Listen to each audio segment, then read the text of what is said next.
question. You have, fam, I know you have time. Link up with Corey. All jokes aside. Uh, Yeah, we'll try to make that happen on Sunday. But outside of that, man, you know me. This ain't my coast. This ain't my area. This ain't my demographic. fam, there's This ain't mad, my people. there's mad Latinos on the way. You're just But mad shout out to Latinos the in New X York. Squad, man. I fuck with them on the East Coast, but yeah, Fam, why do you I sound don't know. so Don't get me depressed? started. Well, say Get me something. started, man. I've had a long ass fucking day. You want to talk about bus stop chronicles? Let me break it down for you. Let me give you Uber chronicles in New York Oh, City. dog, you took Uber in New York City. First of all, You should have hit up Corey. try catching the Uber here. Damn near impossible. It takes Mistake. like 20, 30 minutes because the app keeps refreshing. Second of all, catching the cab is not much better, but it's possible. And when you do catch a cab, don't leave your phone in there because it'll be damn near impossible to find and get. And if you don't have your debit card, on the same time you left your phone in the taxi, Oh. man, you're just looking at a badass situation. But that was good. So I found my phone. And Did you cancel that I'm debit good. card? So that's all I gotta say. Have you at least eaten New York pizza yet? Yes, I have, and it's been pretty good. I'm not gonna lie. In fact, I surprisingly had one of the best meals of my entire life, and I'm not even exaggerating. Like, I wasn't like, I mean, you know me, man. I've had my fair share of drunk meals. Drunk meals are But good. last night, I wasn't that drunk, number one. Number two, like, honestly, from the bottom of my heart, this is one of the best meals I've ever had in my entire life. Like, I was, like, legit 2 blocks away, and I walked back to the food truck. Tell this man that he gave me an awesome food experience from a fucking truck. I was walking down the street, minding my own business, and I saw this little, like, tiny-ass food truck. And it actually had an NYT article on the side, and I was like, oh, can't be that bad if the NYT is featuring the chef. But yeah, pretty much he's a chef, started his own shit. He was like, why do I want to work at a restaurant where I get yelled at and have to do shit someone else tells me to do when I can just make a food truck and charge whatever I want? Best $12 I've ever spent. Best Mediterranean I've ever ate. Falafel, lamb, chicken, rice, vegetables for You name it. $12. That shit was fire. Shout out to the Quick Spot. That shit was awesome. Okay. Outside of that, man, NYC's been How fucking huge are the rats? NYC, I guess. How huge are the rats? I'll put it to you this way, man. I was walking home at like the wee out, not the wee hours, but you know. Don't say wee wee again on the air. Don't say wee wee. I saw a rat like the size of a fucking possum, bro. No lie, chilling, not even scared, posted up. Master Splinter? I was like, "What's that?" I said, so Master Splinter? Yeah, something like that. Big ass rat. Okay. But How's yeah, it? man, I didn't listen before. I'm a shitty listener, so what have you been talking about? I opened up with Le'Veon Bell's contract situation. Essentially, Yeah, and his agent, because Maurice Jones-Drew and him share the same agent. Essentially, it's reported that they found a loophole to where he doesn't have to report. He can just wait until next year, then sign the franchise tag, and he'll get like 120% increase in his pay, because then it'll be a transitional tag. So he'll get quarterback money. He'll get like $25 million if he just sits out, and he'll be a free agent on top of that. So the Steelers can offer him $25 million, but somebody else will have to pay it. But the fact that they're waiting till, the midnight hour to do this, and the fact that he was just at a LA Fitness playing basketball. Because I guess that's just a spot where you go to disappear. Is an LA Fitness. Cause, he's been on jet skis. Yeah, dropping mixtapes in Miami. He's living his life. I think that's the next question we have to start asking ourselves. Why don't they just cut him? If they fully plan on just letting him waste away on the bench, it's too personal. Why don't you just cut him? Because you don't want him to go to New England and win a ring? Let me ask you something. You in the wild card? Have the Rooneys ever lost a contract negotiation? The Steelers? Have the Steelers really ever lost a contract negotiation with the player? No. In the past 15 years? No. Exactly. And reputation is everything. And once people can find loopholes and break down that legal jargon, you already know. Like I said it earlier. I said, I don't care who reputation is ego. Shout out to John Gruden and shout out to the sorry-ass Raiders. Oh, yeah. That's another thing I tied in. The Raiders mishandled the entire situation and gave up way too much compensation. So what situation is better, holding on to your star asset that's not playing and not getting anything for it, or cashing in for whatever little leverage you have? I guess the answer is neither, and you should probably just prevent that situation by, not letting your star players test the market. I look at it like this.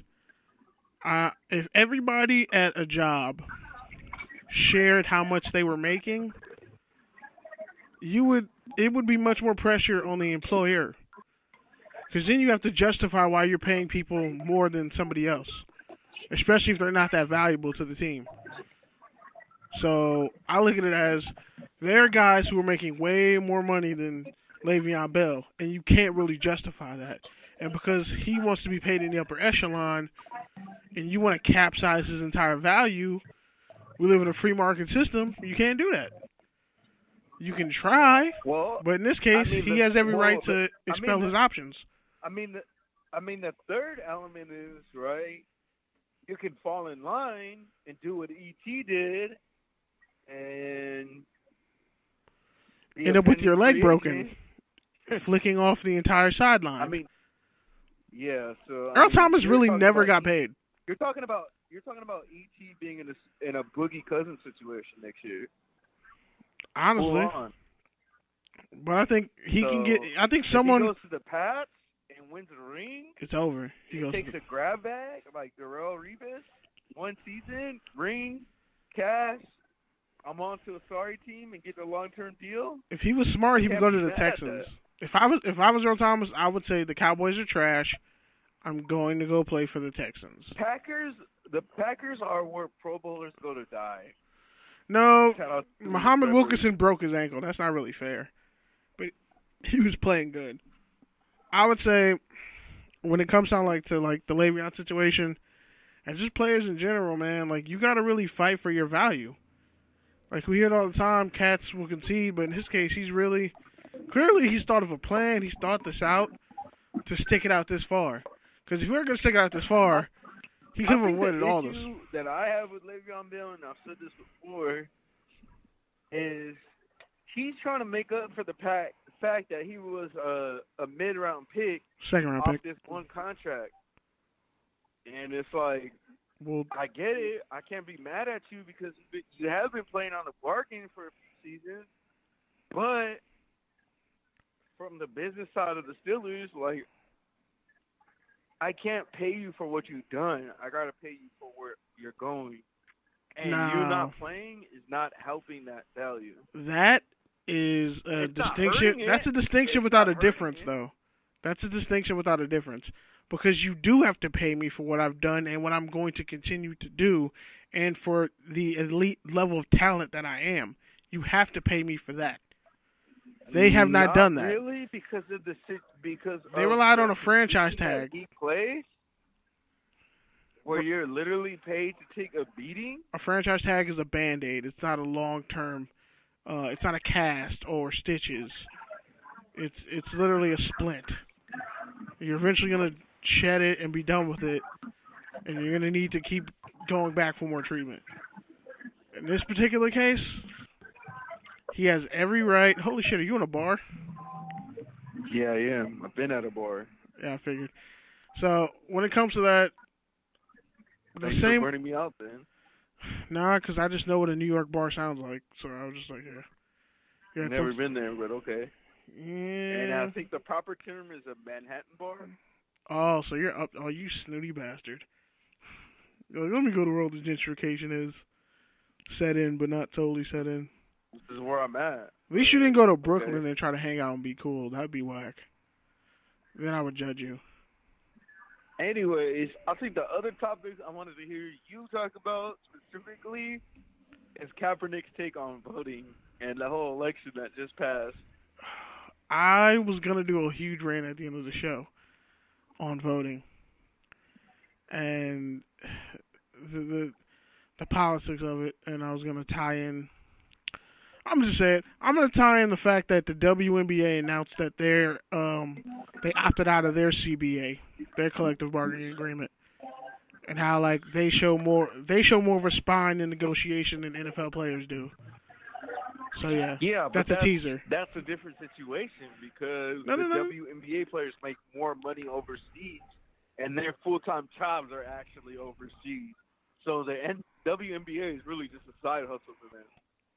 And it shouldn't be, because it's connected to the NBA.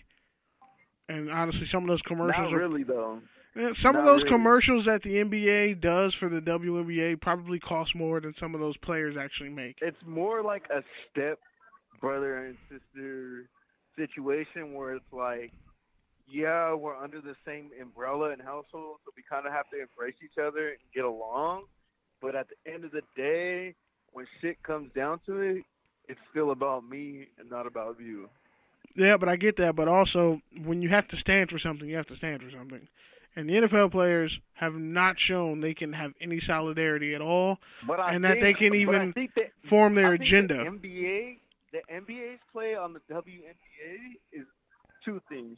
Number one, it's about the growth of basketball overseas, which, as I said, the WNBA, those players play overseas. So they have a good global audience as far as their best players. So, of course, the NBA is going to clout chase that. And number two, it's about growing the game of basketball. And number three, it's real topical right now in our current climate to embrace women. And since the NBA is unique in comparison to both the MLB and the NFL, and the fact that it does have a female counterpart, they might as well double down on that. So what I'm saying is, I don't know if it's very genuine.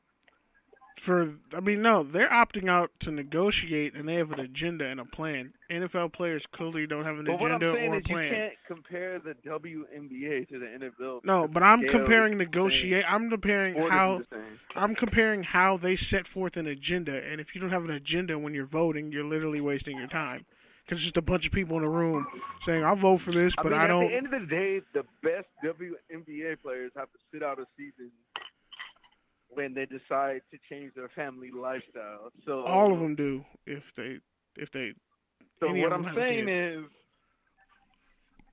the WNBA players don't give a fuck about the WNBA. Because the WNBA don't give a fuck about them. But I'm not arguing that. I'm not arguing that. I'm arguing just the general consensus. Nobody gives a fuck about the WNBA. Okay, fine, whatever. And that's not to be mean or anything like that. It just shows up in the numbers. They don't have the reach, the scale, or the business to really leverage versus the players. Okay, that I get all that. You get what I'm saying? Yeah, I know, I get all that, but I'm not arguing that point. I'm saying they are more organized and more concise with their agenda and what they want. And there are way less of them willing to step over that line and keep playing than the NFL players, some of whom cats who already got their money but want to keep playing. The WNBA is a glorified summer league. That hurts. Wow, you are gonna have hate mail. It's not even a disrespect to. You're near Connecticut, you know that, right? You're New York, like you're gonna get snuffed. Disrespect to women's sports. It's the truth.